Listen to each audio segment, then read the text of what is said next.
Hello, my name is Julie, and it is finally time for me to talk about my favorite books of 2022.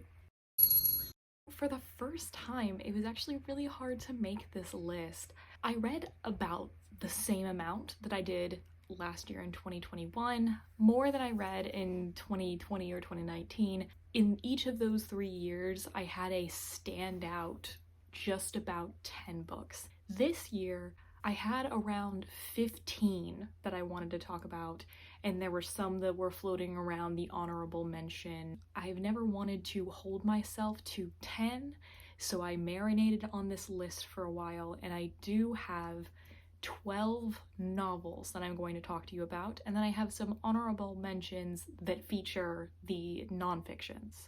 I read from a bunch of different genres, so almost all of those genres are represented on this list, which is great for me. That means that I'm not hopelessly picking up a genre without having favorites. But I did notice a trend that the largest portion of books that made my favorites were audiobooks, more than books I physically owned, library books, or anything else, which I thought was really interesting. I did read more audiobooks this year because of my job over the summer, but these mostly were books that surprised me, because if I thought they were going to make this list, I would have bought them physically. But I'm going to talk about all of my favorites in chronological order, except one, talk about my honorable mentions, and then talk about my #1 book of the year, which I think we all know what it is, but let's have the suspense anyway.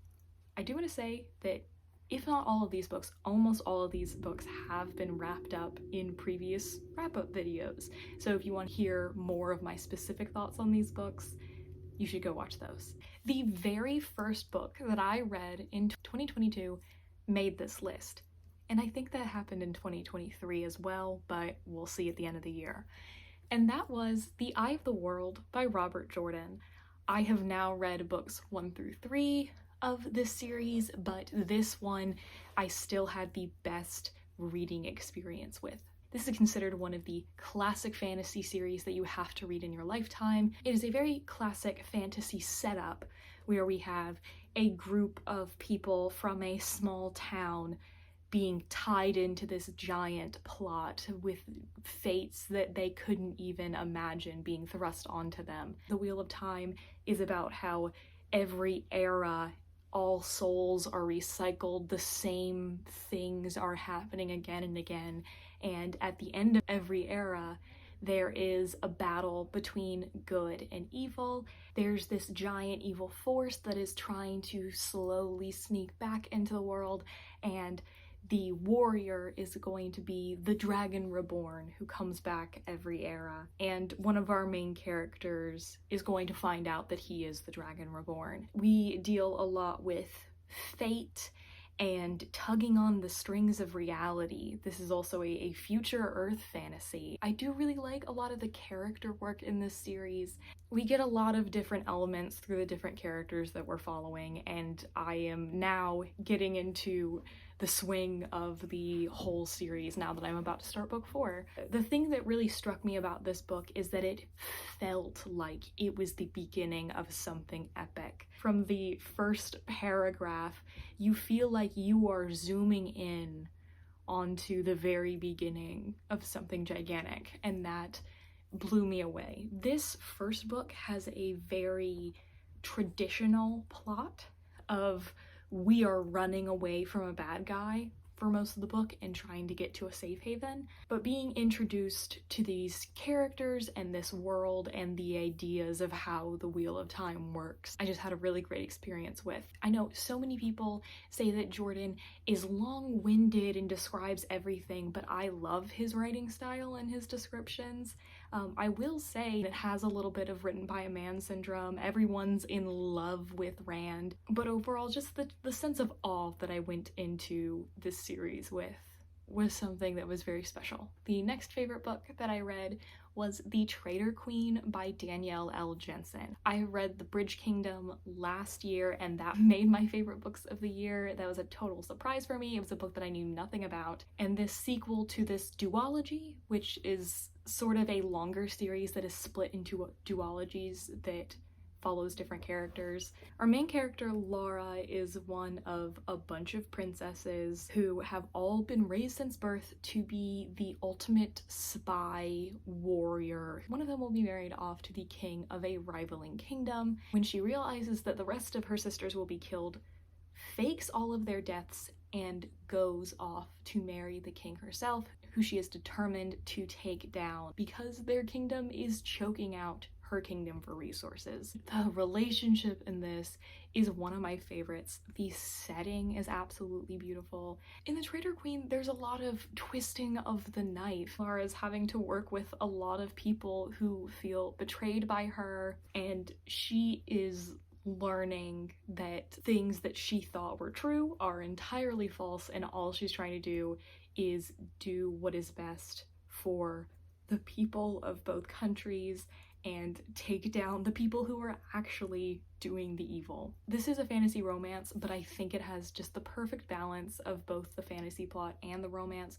The romance is something that you immediately root for. This is the I came to kill you sort of thing, but Aaron is looking for a partner and has no idea that that's what Laura's up to. There are so many dangerous parts of this book where I thought for sure that people were going to die. And in some books you want authors to not pull punches, but in this one I was like, I swear to God, if you hurt my babies, I will die. Did I cry? I had such a visceral reaction to the ending of this, and I was in public listening to this audiobook like, if things don't go my way, I'm gonna throw a fit, I'm gonna cry. This series has just taken me by surprise as something that I have been so emotionally invested in. My next favorite was Words of Radiance by Brandon Sanderson. Brandon Sanderson is one of my favorite authors, and he's always just surprising me with how great his stuff is. So this is the second book in the Stormlight Archives, which is going to be a 10-book long epic where there are constantly these storms that are ravaging the earth, so that has shaped a lot of life there. We mostly are on this battlefield between these human forces of this kingdom and what is called the Shattered Plains, which is a bunch of canyons and plateaus where the Parshendi live, who are humanoid type creatures that we don't know a whole lot about. And we've followed several different perspectives, mainly 4 of them. And this book is Shallan's backstory. So she is a scholar and an artist. She is the daughter of a nobleman, but they actually ended up going broke. And this is the story of what happened to her before she went to try to become a scholar. While her home life part was very predictable, I really enjoyed all of the character development that we got in this book, mainly from Shallan and Kaladin. Kaladin had his emo moments. He was shirking from his like hero responsibilities, and that's something I can really appreciate when somebody has those flaws where they don't necessarily want to always do the good thing, even if they are the good person to do those good things. It takes a lot of work for him to get over everything to be able to come back to himself, and that journey, I'm glad that it happened earlier in the series and not later. It was a very well done arc, and I really loved him interacting with Shallan, who she also had awesome character development of her finally being on her own and needing to collect information from people. All of her stuff with her sprite pattern, so good. And I can't wait for Dalinar's book, because Dalinar is the most interesting character in this series. The setting of the Stormlight Archive is so fascinating to me, and I love how we're seeing the strands start to pull together throughout the Cosmere. I love the art in this book, all of the cool creatures. I am a sucker for a fantasy series with creatures that are unique. Brandon Sanderson has not led me astray yet, and I can't wait for the year of Sanderson. Next we have Sorrowland by River Solomon. This is a fantasy magical realism sort of story about our main character Vern, who grew up in a cult commune that was originally established on black power and wanting to separate themselves from the white man, but as the generations went on, this became a really toxic place to live, and she was abused by the surroundings there. We get flashbacks to her life there, but at the very beginning of this book, she's like 17 and very pregnant, and she finally escapes her confines and runs away into the woods and gives birth to twins. She raises these children apart from the world and humans and ideas of gender and color. They're learning how to live in the wild, essentially. Meanwhile, Vern is noticing physical changes to herself that she doesn't have an explanation for. When Vern has a medical emergency that she can't fix herself, she has to go back to the human world, essentially, and runs into some people that she feels like she can trust for the first time. River Solomon consistently is writing some of the most unique fiction out there, and it's celebrating Black lives and queer lives and not shying away from a lot of the terrible things that happen, but they ultimately have a hopeful end.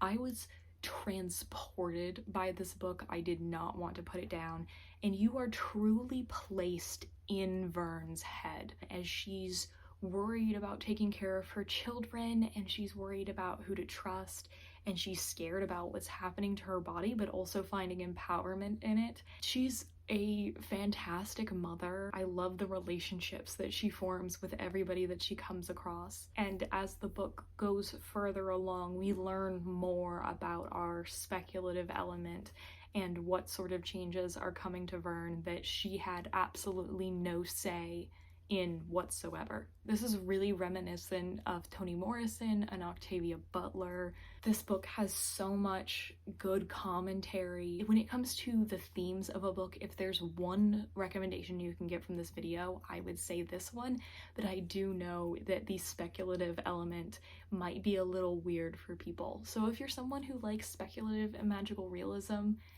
might I recommend one of the best new releases from one of my new favorite authors. I still haven't stopped thinking about this book since I read it. Then one that absolutely took me by surprise was Iron Widow by Sharan J. Zhao.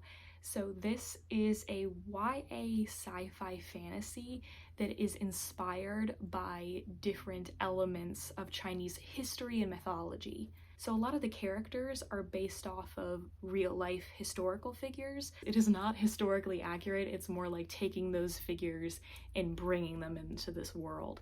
So our main character, Zetian, she is modeled after China's first and only female emperor. She is a badass beyond reason. This is kind of set up like Pacific Rim. So there are these alien type things that are constantly hurting humanity, and in this kingdom what they do is they have these machines that have to be piloted by a man and by a woman, and the man sits on the top seat and the woman sits on the lower seat. Without fail, the women are always the ones who die from an overloading of like the magic in these giant robots. Everyone says that, you know, that's because women are weaker. Our main character, her sister was just taken and killed by one of the bigger warriors of her kingdom, and so she decides to volunteer herself so she can get her revenge and kill him. And that happens very quickly into the book, and then it is just her doing everything she can to take back power and hurt those who have wronged her and everybody else. This book is queer, where we have multiple love interests. She's not necessarily cis and thinks about a lot of things about gender. This really brilliantly wove a fascinating sci-fi fantasy setting with these historical figures and characters that are absolutely brutal. The only reason that this is YA is because the characters are young, but they straight up torture other people. I listened to this audiobook. It is fantastically performed, and just the depth behind this book of all of the themes that they are actively challenging while also having sort of like an anti-hero. Having a female anti-hero at the helm was so fun to read. I support women's rights, but I also support women's wrongs. Heavenly Tyrant, book 2 in the series, is my most anticipated release of 2023. The Year of Sanderson doesn't count, I already purchased that, but Heavenly Tyrant, I swear to God, if my children do not come out of this okay, I will cry, because I thought that my favorite character was killed off. But I'm not sure.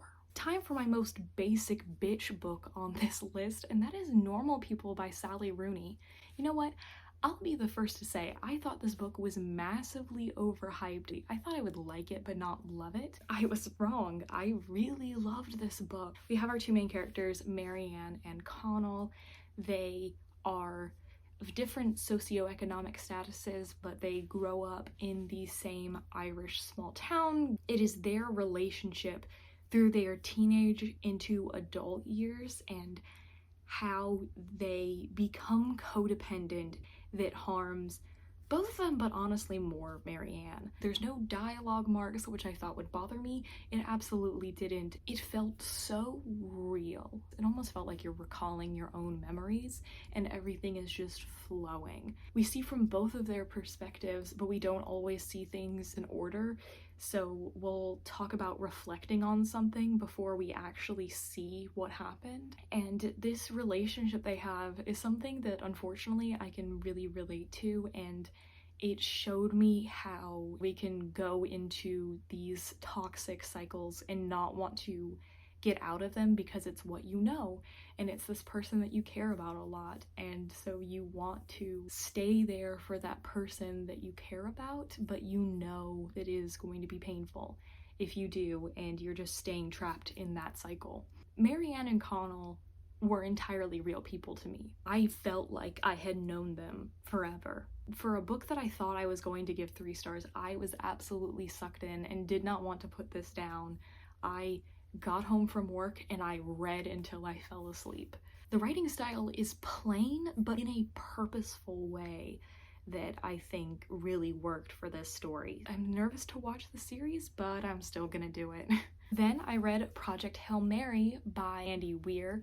This is the author that wrote The Martian, which is also one of my favorite books, but this is a higher sci-fi version, but it's still survival and very science nerd-y. You should really go into this book knowing absolutely nothing, but essentially our main character finds himself on a spaceship far away from home, and he knows that he is humanity's only hope for survival. And that is all I'm going to say on the plot of this book. The pacing of this book was really great, as our character has had his memories wiped, so he is experiencing his memory at the same time we, the reader, are, which was a really interesting narrative choice. I'm a scientist, I'm an engineer.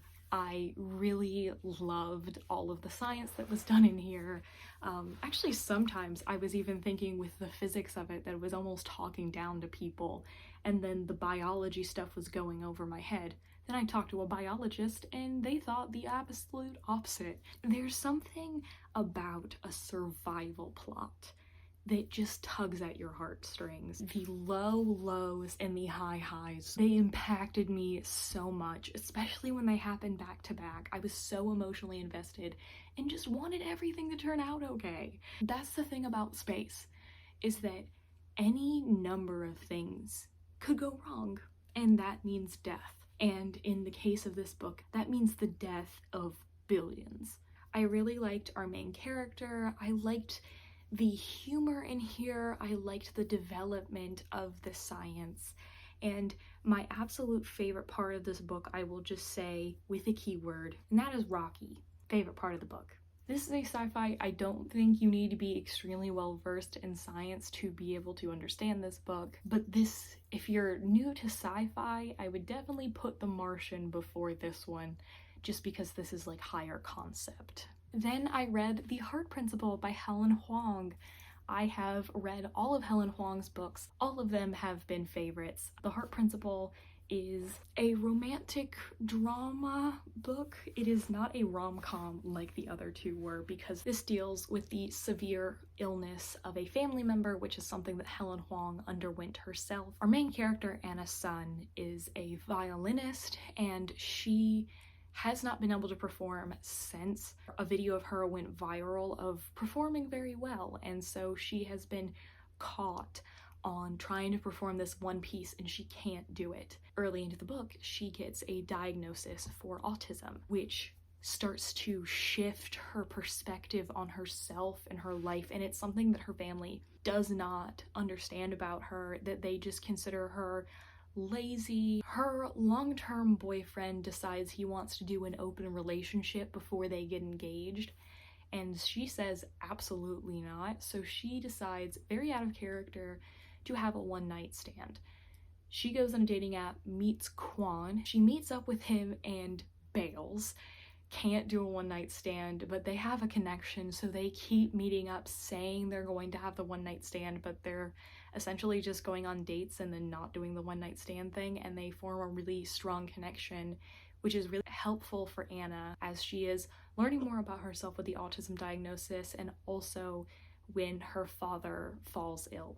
This book also really emotionally impacted me. Anna is such a fantastic main character. Just learning about herself and trying to finally stand up for herself was so good to watch. She is trying to be the perfect daughter. She disagrees with her family a lot and has sort of been a doormat. A lot of the times in romance books, when the main character is going through a hard time, the love interest is the reason that they figure out how to stand up for themselves or whatever. No, Quan is the support system. Quan, on top of being the perfect boyfriend, like asking for her boundaries, he's all about consent and also super hot about it. He is the support system, but she is still driving, which is something that I think is really missing in a lot of these romance dramas. The wrap up of a romance book is always really hit or miss for me, but this is the perfect way to wrap up this story, particularly in its duration that we see. It perfectly gives everything you want, but not too much for it to be like riding off into the sunset unrealistic. So there's spice in here that's really good, there's character development in here that's fantastic, and there's some really hard-hitting stuff about illness and grief. Helen Huang is a new favorite author of mine, and she doesn't have a new book coming out soon, and I'm really upset about it. The Helm of Darkness by Marina Lostetter was such a fun industrial fantasy that has a lot of unique elements. We have time as a currency. When you die, your greatest talent can be saved in a mask and somebody can wear it and use that part of you. There's a serial killer whose mask has been found and now more deaths are happening. There's guns and weird monsters and gods and people that use neo-pronouns. So it is a queer norm fantasy, and we follow 3 different perspectives. There is one of the guards who is tasked with finding the mask that went missing of the serial killer, a girl who is a healer who was tied up in the past of the serial killer's mask, and the serial killer himself from like 15 years ago. We see his first interaction with death until he then died. This was such a cool plot. I loved each of our different perspectives and was always wanting to hear more of all of them. There's a romantic relationship that I like. There's a sisterly relationship that I really like. The mystery, great. The world building, we're getting little bits and pieces that we're going to be building on in future books, which is great because I've been really wanting a series that I can read as it comes out. I absolutely love this book, and if you'd like to hear my thoughts more in depth, my October and November wrap up, I did talk about this. And the next book that I read that I loved was Milkfed by Melissa Broader. I read this in December, so I just talked about this, but this is a literary fiction. The writing style almost borders on like a surrealist or a horror. Like, it is not a settled mind that we are following. Our main character, Rachel, is a lapsed Jew whose mother was extremely controlling, specifically in producing an eating disorder, and our main character, who has made anorexia and controlling how little she eats basically her religion. And at the same time that her psychiatrist tells her that she should take a break from talking to her mother, she also meets this woman, Miriam, who is also Jewish and also fat. And they start a relationship, and both of these things come together to make her start questioning a lot about her worldview and her view on herself and her eating disorder. Rachel is weird. She thinks a lot of weird things, and she stumbles as she is slowly dragging herself out of this hole that she's been in all her life and trying to chase joy and being true to herself in a way that she has never been able to do. So she is discovering who she would want to be, were she not under her mother's thumb and not thinking about being skinny and not eating all the time. Obviously, trigger warning for disordered eating, but the writing style of this and the journey that we went on with Rachel was something that really connected with me. I really can't wait to read more weird literary fiction from this author. So the first book of 2022 made it onto my list, and so did the last book, and that is Ikson Wheeler by Casey McQuiston. This is a YA coming of age, little bit of romance story about our main character, Chloe Green, who is in line for valedictorian, and her main competition is Shara Wheeler, who is the town's pride and joy, and she is so sick of her. And one day, Shara kisses the boy next door who has a crush on her, and then kisses Chloe when she has a boyfriend, and then disappears, leaving her boyfriend, the boy next door, and Chloe messages to try to find her. Seems like a scavenger hunt of letters. This is such a heartwarming queer book that had me on the edge of my seat. I loved all of our main characters. This needs to be turned into a movie immediately. All the journeys that they go on, they're making mistakes, they're not always doing the right thing, and they're not realizing a lot about themselves. Every single one of our characters is so sure they know everything about everyone else, but they are just not thinking about what they want and who they are, and I love seeing all the different journeys of all of these characters. And I will never doubt Casey McQuiston again. Ever.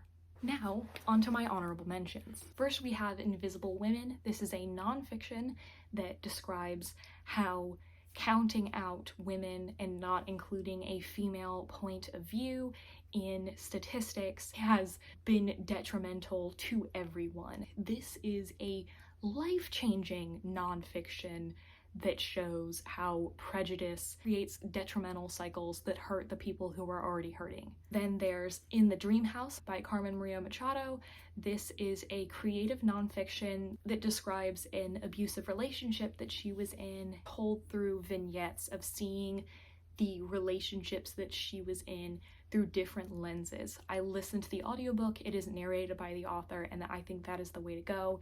It is beautifully written and about something that is overlooked, and that is domestic abuse in the queer community. Then there's The Inheritance or Orquídea Divina, and this is a adult magical realism book that feels like Encanto. Orquídea Divina is the matriarch of this family, and she sends out letters saying, I'm gonna die on this day, come have my last day with me. And her family comes, and she gives 3 of her grandchildren gifts, and like 10 years later, those gifts start coming to fruition, and some unfinished business from Orquídea's life is tracking all her family's members down. Then we have Where Futures End by Parker Peavyhouse. This is a YA sci-fi dystopian that is 5 different stories of 5 teenagers at different points in time after one boy in today's timeline finds what he believes is this other world that him and his brother found when they were younger, and how that event shaped humanity over decades and centuries. And there's Jade War by Fonda Lee. This is the second book in the Green Bone saga about an island called Keikon, which is inspired by Japan. It is an urban fantasy where jade is not only a precious substance, it can also grant you magical abilities, and we follow two gangs that are trying to take over Keikon and the siblings that are in charge of one of the gangs. Then we have The X-Talk by Rachel Lynn Solomon. This is a rom-com about our main character Shay Goldstein, who has worked at this radio station for forever. It is her dream job and she really wants to be on the air, and when numbers are tanking, she pitches a show, The X-Talk, which is a spin on a dating podcast. She wants two exes to talk about what happened in their relationship and what they each could have done better. The thing is, they don't have exes to do this podcast, so her boss makes her and her rival at work pretend to be exes together. Then we have Leviathan Wakes by James S.A. Corey. This is the beginning of the Expanse series. It is a space opera where humanity has conquered the stars, Earth and Mars are one superpower, and all the blue-collar workers are out in the belt.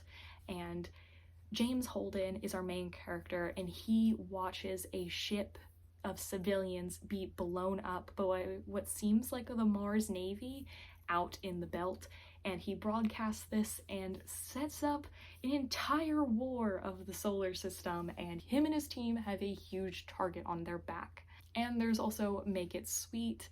This is a romance book about a Game of Thrones actress, essentially, who is cut off the show, and a former NHL player who are both sent to this resort owned by his grandmother to lick their wounds, and they form a connection and start healing together. And lastly, I want to talk about my favorite book of the year, and that is In My Dreams, I Hold a Knife by Ashley Winstead. This is a mystery thriller.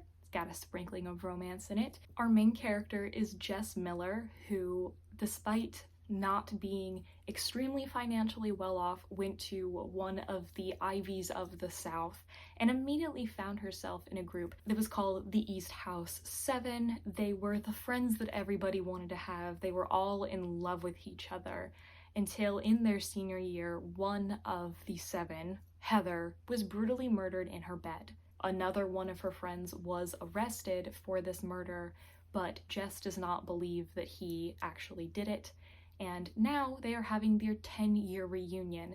So 5 of the 7 are returning to their university, and Heather's brother has a few questions for all of them and some accusations to make. This book was the first book that I ever annotated. When I read the first line, I picked up a pencil and started writing in it. I had to. The tone of this book is haunting and nostalgic and breakneck, and Winstead herself described this as wanting to read like a panic attack, and it is, you can't stop reading it. It's like watching a car crash. You feel impatient and uneasy while reading this book, and we are just circling the drain of every possibility before we get to the answer. And it is such a satisfying read. We flip back between the reunion and what happened in the past, and much like an Agatha Christie story, we see as the spotlight is shifted on every single person who could have done it, because they all had some sort of motivation. They had something to gain from Heather dying. Jess is a fascinating character to follow. We listen to her impulsive thoughts. We listen to her first world fucking problems as she is surrounded by people who have even more first world like problems. The only thing that Jess has ever wanted was to be the best and to be special and to be number one in something or to someone, and she has met failure at every single turn. And that is something that she absolutely cannot stand. and we see that in the past and in the present. All of these characters are really fascinating. I really liked the romantic element of this. None of these characters are entirely good people, and all of them have some sort of betrayal that they're gonna throw at another person. The way that Winstead crafts a sentence, particularly in Jess's perspective, was groundbreaking for me. It made me want to pick up a pen. It was something that I haven't felt since I read Bunny. It felt like it was particularly crafted for me to love it, and that is why this was my favorite book of the year. So those are all of my favorite books of 2022. Thank you so much for watching if you've got this far. Let me know if you've read any of these books, what you thought of them. What were your favorite books that you read in 2022, and do you think that I would like them? If you want to follow me or my book club, any of my other links, that is down below in my link tree. And as always, I will see you in the next one.